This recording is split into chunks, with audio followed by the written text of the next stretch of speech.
प्यारे दोस्तों नमस्कार, मैं रिपोर्टर राहुल आंधी आपके साथ। आप देखते हैं कि हमारे देश में आस्था इस समय एक मेन मुद्दा बना हुआ है कि शिक्षा वो शेरनी का दूध है जो पिएगा वो दहाड़ेगा। तो यही बहुजन 85% जिसे कहते हैं 85% जाग जाएगा उस दिन ये कांवड़ यात्रा और शराब से नशा मुक्त हो जाएगा। और एक दिन परंपरा ढली गई, स्लेब डालने में दारू चलती है, तो इसको रुकवाएंगे आप लोग? हमारा वो गए थे मंदिर राजस्थान में, तो उनका मंदिर धुलाया गया था। मंदिर की बात हमें जाना चाहिए, वो है हमारा विधानसभा, लोकसभा, राज्यसभा, हम वहाँ जाते ही नहीं हैं।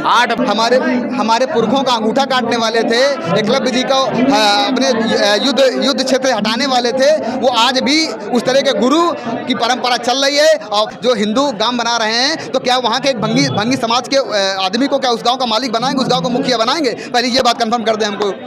बात की करो विदाई और पंडित के बिटिया और चमार की विदाई, तो इसको अगर आप हिंदू सब भाई मानना है तो वहाँ विरोध क्यों किया था आपने? उनके मुकदमा भी हो उनके नाम से, मैं उस आंदोलन में गया, उनके संघर्ष में कंधे से कंधे मिला के रहा मैं। तो ये कहने की बाबा साहब ने एक बात और कही है कि मुझे मेरे पढ़े लिखों ने ही धोखा दिया है।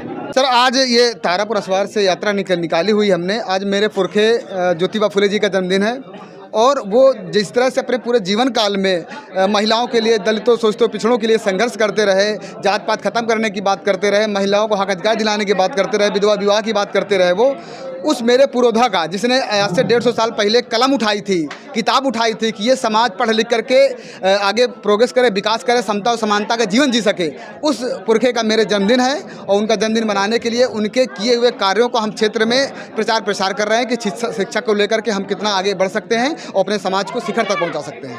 तो क्या लग रहा है कि लगातार जो बहुजन समाज है, जो आपके ग्रामीणांचल में है, जो एक मुद्दा था उनका कि ग्रामीणांचलों की महिलाएं पढ़ें या बहुजन समाज की महिलाएं पढ़ें और पढ़ लिख कर पीढ़ियों को सुधारें, तो आज आप अपने ग्रामीणांचल क्षेत्र में महिलाओं की शिक्षा की स्थिति को कैसे निहारते हैं? मेरे क्षेत्र में महिलाओं की जो स्थिति हुई है वो अच्छी हुई है। अच्छे पूरे देश में जब से ज्योतिबा फुले और सावित्रीबाई फुले, फातिमा शेख ने कलम उठाई थी और उस कलम की बदौलत इस भारत देश में महिला प्रधानमंत्री, राष्ट्रपति, मुख्यमंत्री, मैं ये कहना चाहूँगा इस प्रदेश की, बड़े प्रदेश की दलित महिला बहन कुमारी मायावती जी अगर मुख्यमंत्री बनी तो कहीं ना कहीं ज्योतिबा फुले, सावित्रीबाई फुले और फातिमा शेख जैसे लोगों का हाथ रहा। क्या लगता है भैया, इस यात्रा के पीछे जो मकसद है, वो मकसद को आप कितना लोगों के जीवन में उतार पाएंगे? हमारा तो यही मकसद रहेगा कि हम लोग जितनी मेहनत कर रहे हैं अपने बहुजन समाज को जगाने के लिए, पूरा बहुजन समाज जागे और अपने अधिकारों को पहचाने और आगे आने वाले लोगों को, हमारी जो पीढ़ियां आगे आएंगी उनको बताए कि हमारे बहुजनों ने कितनी मेहनत की है हमको इस पोशाक तक पहुंचाने के लिए, इस पोजीशन तक पहुंचाने के लिए। लेकिन ज्योतिराव फूले साहब जो थे, पाखंड के खिलाफ भी खूब उनकी लड़ाई थी, है ना? गुलामगिरी, उन्होंने पुस्तक भी इसी बारे जातिवाद के जो विविध भाव थे उस पर लिखी। लेकिन आज भी देखा जाता है कि जो आपके बहुजन कम्युनिटी के लोग हैं वो कभी नवरात्र पूजा, तो कभी दुर्गा पूजा, तो कभी सरस्वती पूजा के पीछे, कभी गणेश चतुर्थी के पीछे, स्कूल से ज़्यादा कांवड़ यात्रा पर ध्यान लगाते हैं वो लोग। तो ये हमारी जो यात्रा निकाली जा रही है, ऐसे ही अंधविश्वासों को ख़त्म करने के लिए, जागरूक करने के लिए हम लोग ये प्रयास कर रहे हैं और हमारा आगे भी ये प्रयास रहेगा कि लोग ज़्यादा से ज़्यादा लोग जागरूक हों और अंधविश्वास से दूर रहें। नहीं, चूंकि अभी कितना प्रतिशत आप लोग कर पाए? अभी आप ही के क्षेत्रों में देखा जाता है हर वर्ष मारपीट हो जाती है इसी चक्कर में कि हमारे पड़ोस में नहीं रखी गई, हमारे पड़ोस में रखी गई, इधर से उधर चले गए, इन चक्करों में। आप देखते हैं कि हमारे देश में आस्था इस समय एक मेन मुद्दा बना हुआ है। तो अगर कोई बात बोली जाती है तो डायरेक्ट किसी समुदाय या किसी को हम नहीं बोल सकते ना, क्योंकि आज अगर कोई भी बात बोल रहा है तो सीधे कहते हैं कि हमारी आस्था को ठेस पहुंच रही है। तो हम लोग ऐसे ही अपने आप लोग जब तक जागरूक नहीं होंगे हम डायरेक्ट किसी की आस्था पर नहीं बोल सकते हैं। क्या लगता है भाई, जागरूक हो रहे हैं आप लोग कि नहीं? नहीं, उद्देश्य तो यही है हमारा कि हर घर में कहीं ना कहीं जाके बाबा साहब के विचारों का काम किया जाए। हमारा यही लक्ष्य है। बाबा साहब ने यही बोला था कि शिक्षा वो शेरनी का दूध है जो पिएगा वो दहाड़ेगा। तो यही उद्देश्य है हमारा। हर घर में, हर छोटे बच्चों से एक नई युवा पीढ़ी जो तैयार हो रही है, उस पीढ़ी से हमारा यही उद्देश्य है बाबा साहब के विचारों पर चले। एक बात और है, आपके समाज में देखा जा रहा है, पहले आप ही से बात करो तो आप करिए बात। आपके सिर में देखा जा रहा है कि लोग नशे की तरफ भी बहुत ज़्यादा प्रभावित हो रहे हैं, उसके चक्कर में बच्चों की शिक्षा प्रभावित हो जाती है। वो देखो, जो हमारा समाज नशे की तरफ बढ़ रहा है वो एक शिक्षा है, शिक्षा से दूर रहे और दूर रखा गया। तो उसी कार्रवाई को लेते हुए हम अपने बहुजन विचारधारा को, बहुजन महापुरुषों को ये रैली के माध्यम से, मंच के माध्यम से बताते फिरते हैं। और देखा जाए तो पिछले समय से इस समय 50% हमारा समाज जाग चुका है। और जिस दिन हमारा बहुजन 85% जिसे कहते हैं 85% जाग जाएगा, उस दिन ये कांवड़ यात्रा और शराब से नशा मुक्त हो जाएगा और एक दिन ये फिर से भारत हमारा पुनः सोने की चिड़िया कहलाएगा। भैया हेलो, क्या नाम है आपका? मेरा नाम राजेश पाटिल, जिलाध्यक्ष भीम आर्मी।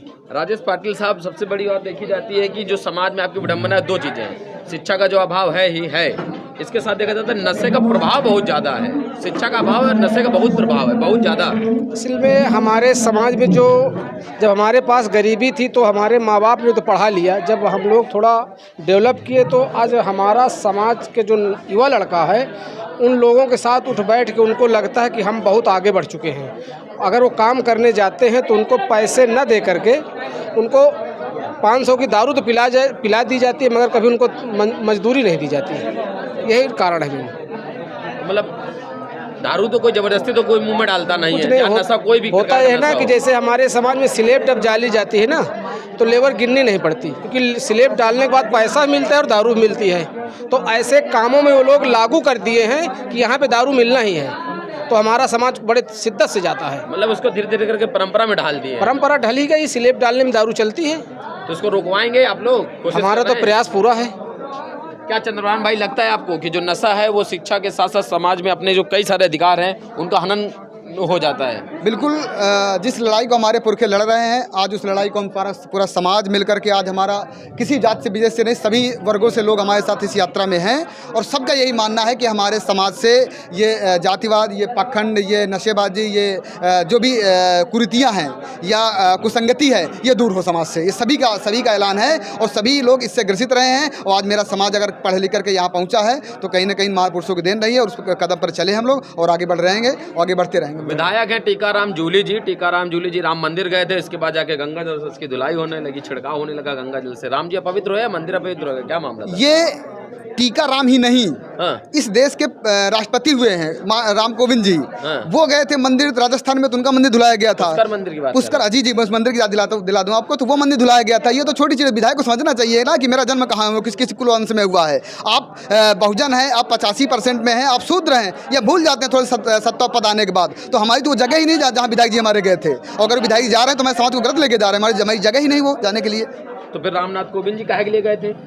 रामनाथ कोविंद जी अब संवैधानिक पद पे रहे हैं, कुछ टिप्पणी करना ठीक नहीं होगा, लेकिन वो गए थे तो उनको लगा कि मैं राष्ट्रपति हूँ तो हमारा समाज अगर इज्जत होगा, भारत के हमारा नागरिक हैं। हाँ, भारत के प्रथम नागरिक है, हमारा समाज पढ़ लिखा के राजनीति में भी हिस्सेदारी ले और राष्ट्रपति बने तो शायद ये दुर्भावना और दुर्व्यवहार कम होगा। लेकिन वो भी जाके देख लिया कि मंदिर में गए तो हमारा जो आम जनमानस है उसके साथ जो बिहेव हो रहा है वही मेरे साथ बिहेव हो रहा है। और द्रौपदी मुर्मू जगन्नाथ मंदिर गई थी। द्रौपदी मुर्मू, मैंने पहले स्टेप में कहा ना आपसे कि हम बहुजन हैं, हम शूद्र हैं, हमारी जगह वो नहीं है। हमारी जगह शिक्षा, स्वास्थ्य, नौकरी और रोजगार की तरफ होना चाहिए और सबसे महत्वपूर्ण शिक्षित संस्थानों में कब्जा करना चाहिए और जहां मुख्यतः में जाना चाहिए वो है हमारा विधानसभा, लोकसभा, राज्यसभा। हम वहाँ जाते ही नहीं हैं। 8 बार के नेट क्वालिफाइड थे, उनका नाम था शिवम सोनकर। जब वो अपनी अधिकार नहीं ले पा रहे थे, उसके लिए कितना बड़ा आंदोलन करना पड़ा। तो ऐसे लगता है आपको कोई सहजता से एडमिशन मिलेंगे शिक्षण संस्थानों में? मैंने पहले भी कहा था कि जो उनका अंगूठा काटने वाले थे, हमारे पुरखों का अंगूठा काटने वाले थे, एकलव्य जी को अपने युद्ध क्षेत्र हटाने वाले थे, वो आज भी उस तरह के गुरु की परंपरा चल रही है। और पहले वो जंगलों में पाए जाते थे, आज वो यूनिवर्सिटी में पाए जा रहे हैं। मतलब मानसिकता बदली नहीं? मानसिकता नहीं बदली है। इसी मानसिकता बदलने के लिए हम अपने बहुजन समाज की मानसिकता बदले, इसलिए हमें संघर्ष कर रहे हैं, इसलिए यात्रा निकाल रहे हैं। अच्छा, धीरेन्द्र शास्त्री वो हिंदू ग्राम बना रहे हैं, तो उसको कैसे देखते हैं आप? उस हिंदू ग्राम में हमारी क्या स्थिति होगी? वहाँ अगर 85% बात करेंगे तो यादव की स्थिति क्या होगी, कुर्मी क्या होगी, दलित में पासी, चमार, डोबार, खट्टी की तेली की स्थिति क्या होगी? उस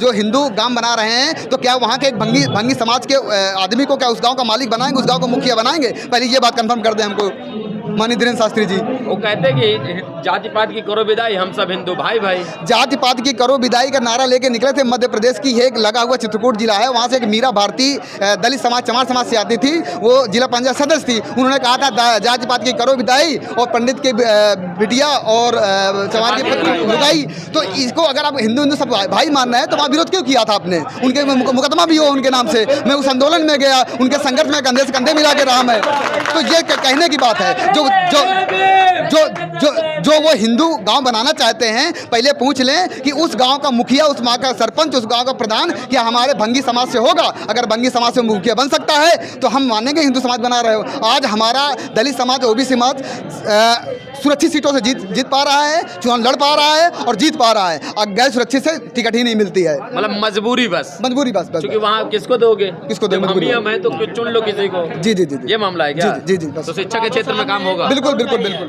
क्या कहा? बाबा साहब ने एक बात और कही है कि मुझे मेरे पढ़े लिखों ने ही धोखा दिया है।